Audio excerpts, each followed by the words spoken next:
is the kind of thing that makes people hate to fly. The airlines now want to charge you $25 if you want to sit next to your child on a flight. You see this? Like, if you're on a crowded flight, they can't guarantee seat assignments, but for an additional $25, you might be able to sit next to your child. You know, how about this? How about an extra $25 for a sober pilot? I would pay for that. Or an air traffic controller that stays away. Or a TSA agent that doesn't grab you. I'd pay for that. Yeah. Or the better joke might have been, how about to not pay to sit with your kids? Right, pay $25 to sit with somebody else. Right, that's another option. But you may not be laughing when you hear about these policy changes, because if you're flying somewhere this summer with your family, prepare to spend more money to sit with your kids and to pre-board with your kids. Yeah, there's a new caveat as well. Joining us now is Kate Hanni. She's of flyersrights.org, and she joins us to talk about this. When you heard this this week, Kate, what was your response?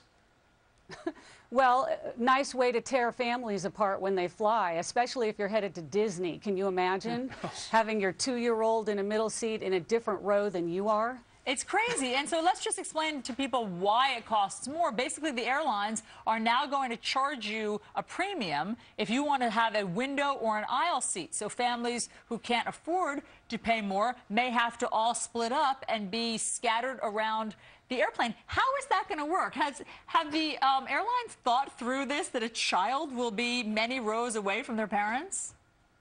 I don't think they thought through it at all. In fact, what they're actually doing, in addition to charging more, is they're withholding the ability to book some of those aisle and window seats for their frequent flyers and their business travelers. And then only 5 days before the flight, they start releasing some of those seats for the regular traveler that doesn't have a lot of frequent flyer miles or that doesn't travel with that airline regularly. So it's a very anti-family provision, and I think it's going to backfire. I think if I were seated next to someone else's 2-year-old and the parent wasn't there to help that child, it would be a very awkward experience, not only for the family not sitting together, but for the people sitting next to them. Can you imagine? I mean, I'm just picturing this happening. My 2-year-old son, I'm like, sorry, son, I'll see you 4 hours later. You're going to be sitting next to Kate here on the flight. Here's your bottle. Right. Here's a bottle. I hope you can handle it. I mean, it seems absolutely absurd. It is absolutely absurd. And the other thing is, when you're boarding, imagine not only being the family trying to negotiate getting on the plane at the same time as other passengers with an infant seat and trying to get that infant seat into a middle seat that might be aft facing and buckle the kid in, and then you have to sit in a different row. And I can imagine the gridlock that's going to happen inside planes with that provision. So it's a twofer. We had two anti-family provisions in 1 week. Right. The second one that you're referring to is the pre-boarding status, that the airlines are changing the long-held practice of families being able to pre-board. Now the airlines are reserving that just for their sort of premium members, their frequent flyers. Here's what United Airlines had to say about that. Our practice of calling families early who did not have elite boarding status caused more confusion than less. We made this change to simplify the boarding process, and we found that it is working according to plan. Your response?